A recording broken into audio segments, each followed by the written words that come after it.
Hello everyone. তো এই ভিডিওতে আমি ভ্যারিয়েবল নিয়ে কথা বলবো। ভ্যারিয়েবল কি? ভ্যারিয়েবল হচ্ছে আমরা যখন কোনো ডাটা, এটা হতে পারে টেক্সট, হতে পারে নাম্বার, হ্যাঁ, যে কোনো টাইপের ডাটা যখন সেভ করি সেটা কোথায় সেভ হয়? আমাদের কম্পিউটারের একটা মেমোরি লোকেশনে সেভ হয়। হ্যাঁ, এটা র্যামের মেমোরি হতে পারে, এসএসডি হতে পারে। হ্যাঁ, সে তো মেমোরি লোকেশনে যে ডাটাটা সেভ থাকে, পরবর্তীতে এই ডাটাকে আমরা যখন ইউজ করব, অথবা কোনো ক্যালকুলেশনে ব্যবহার হতে পারে, এটা কোনো প্রিন্টিংয়ের কাজে হতে পারে। হ্যাঁ, তো তখন ওই মেমোরি লোকেশন থেকে ডাটাটাকে রিট্রাইভ করে আনতে হয়।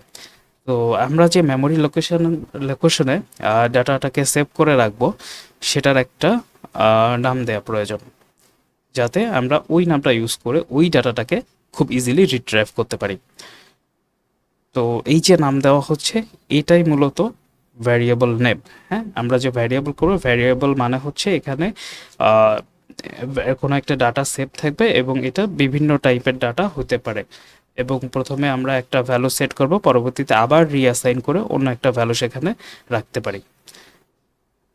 আর আমাদের সি প্লাস প্লাস প্রোগ্রামের ক্ষেত্রে যে বেসিক সিনট্যাক্সটা রয়েছে, সিনট্যাক্স মানে হচ্ছে এটা গ্রামার রুলের মতো। হ্যাঁ, কিভাবে একটা ভ্যারিয়েবল ডিক্লেয়ার করতে হয়, এটার প্রথমেই দিতে হয় ডেটা টাইপ, এরপরে একটা ভ্যারিয়েবলের নেম, আমরা যে কোনো ইচ্ছা মতো একটা নাম দিতে পারি, এবং সেকেন্ডলি এটা একটা ভ্যালু অ্যাসাইন করতে হয়। এটা ডিক্লেয়ারের সময় অ্যাসাইন না করলেও হবে, পরবর্তীতেও অ্যাসাইন করতে পারি আমরা। আচ্ছা, আমরা লিখে একটা ভ্যারিয়েবল ডিক্লেয়ার করি। কি বলেছিলাম, প্রথমে ডেটা টাইপ দিতে হবে। আমি যদি একটা নাম্বার রাখি, সেটা ডাটা টাইপটা হবে ইন্টিজার টাইপের। ইন্টিজার টাইপকে ডিক্লেয়ার করার জন্য সি প্লাস প্লাসে আইএনটি ইউজ করা হয়ে থাকে। হ্যাঁ, এটা দ্বারা বোঝাচ্ছে এটা হচ্ছে ইন্টিজার টাইপের একটা ভ্যারিয়েবল আমি ডিক্লেয়ার করতে যাচ্ছি। তো ভ্যারিয়েবলের নাম কি দিতে পারি? যেহেতু একটা নাম্বার রাখবো, আমি দিতে পারি নাম, এনিওয়ে। হ্যাঁ, তো এটা হচ্ছে আমার ডেটা টাইপ, কি টাইপের ডাটা রাখবো, এইটা হচ্ছে ভ্যারিয়েবলের নাম। তো এইটা হচ্ছে আমার হয়ে গেল ভ্যারিয়েবল। এখানে কমেন্ট করি ভ্যারিয়েবল ডিক্লারেশন, ভ্যারিয়েবলকে ডিক্লেয়ার করে ফেললাম। তো এটার মাধ্যমে এটা একটা মেমোরিতে একটা আহ, জায়গা দখল করে নিল। হ্যাঁ, এরপরে এই ভ্যারিয়েবলে আমি ডেটা রাখবো, অর্থাৎ মেমোরি ব্লকে আমি কোনো একটা ডাটা সেভ রাখবো। তো সেই ডাটাটা কি, সেটাকে ডিফাইন করতে হবে। তো ভ্যারিয়েবল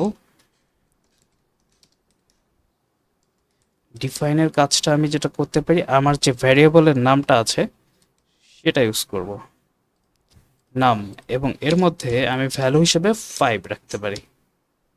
ঠিক আছে, প্রিন্টএফটা এখানে রাখছি না, আমি মোস্টলি সি আউট ব্যবহার করব প্রিন্ট করার জন্য। তো কি করলাম, আমি ভ্যারিয়েবলকে ডিক্লেয়ার করলাম, ভ্যারিয়েবলকে ডিফাইন করলাম, তার একটা ভ্যালু সেট করলাম। এবার আমি আসলেই দেখি এই এই ভ্যারিয়েবলের নেমটা ধরে আমি ডাটাটাকে রিট্রাইভ করতে পারি কিনা। তাহলে এটাকে একটু প্রিন্ট করে দেখা যাক। সি আউট নাম, অর্থাৎ ভ্যারিয়েবলের নামটা আমি দিলাম। হ্যাঁ, তো এখন আমি যদি বিল্ড অ্যান্ড রান করি,